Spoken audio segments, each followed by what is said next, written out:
Box office record করল ২টি cinema. এবার বক্স অফিসে রেকর্ডের বন্যা বয়ে যাবে ২টি সিনেমা। ওয়েলথ আর দেরি না করে আমরা সিনেমা দুটির বিস্তারিত সম্পর্কে জানি। বক্স অফিসে রেকর্ড করেছে সর্বপ্রথম একটি সিনেমা, বাংলাদেশের সুপারস্টার শাকিব খানের মুভি বরবাদ। যে মুভিটি অনেক সুন্দর, মনমুগ্ধকর একটি মুভি ছিল।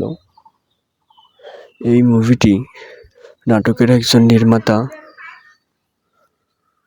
এই মুভিটি নির্মাণ করেছিলেন।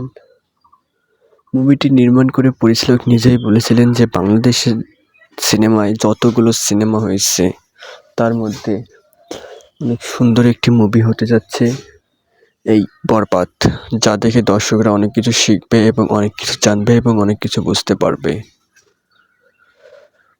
পরিচালক নিজেই এই মুভিটি নির্মাণ করে এগুলো কথা বলেছিলেন। নাটকের পরিচালক নির্মাতা বলেছিলেন যে বরবাদ মুভিটি সব মুভিকে ছাড়িয়ে যাবে।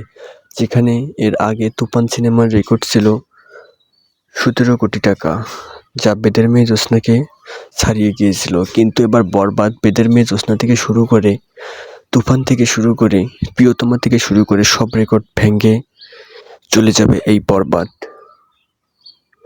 এক কথায় সব মুভিকে পিছনে ফেলে এই বরবাদ মুভিটি ইতিহাস করতে যাচ্ছে বলে আশাবাদী পরিচালক নিজেই, আশাবাদী দর্শকরা সিনেমা হল থেকে বরবাদ মুভিটি দেখেই তাদের আশা আকাঙ্ক্ষা এবং তাদের প্রত্যাশার চেয়েও তারা বেশি পেয়েছেন বলে জানিয়েছেন সিনেমা দর্শকরা। সিনেমা প্রেমীরা আরও বলেন যে প্রতি বছরই যদি এরকম বরবাদের মতো মুভি তৈরি হয় তাহলে সিনেমা হলে দর্শক জনপ্রিয়তা অনেক থাকবে বলে জানিয়েছেন সিনেমা হল প্রেমী দর্শকরা। এবং সিনেমা হলের পরিচালক এবং মালিকরাও বলেন যে প্রতি বছরই যদি এরকম বরবাদের মতো মুভি আসে তাহলে সিনেমা হলগুলো প্রতি বছরেই চলবে, তাহলে আর ঈদে চালানো লাগবে না, প্রতি বছরেই সিনেমা হলগুলো চলবে বলে আশাবাদী হল মালিকরা। বরবাদ বর্তমানে ঈদের ৯ম দিনে আয় করেছেন ৩০ কোটি টাকার উপরে, যা বর্তমানে বরবাদের টিকিট সেল হয়েছে মাত্র ৯ দিনে ২৭,০০০ কোটি টাকারও বেশি। এই টিকিটগুলো সেল হওয়ার কারণে বরবাদ মুভির প্রতি আগ্রহ মানুষের দিনের পর দিন বেড়েই চলেছে। মানুষ আজকাল বরবাদে আসক্ত হয়ে পড়েছে বলে জানিয়েছেন পরিচালক। এরপর মুভি এসেছে দাগি, আফরান নিশো তমামে যে অভিনীত দাগি মুভিটি এক কথায় অসাধারণ। বরবাদের নিচেই দাগির অবস্থান।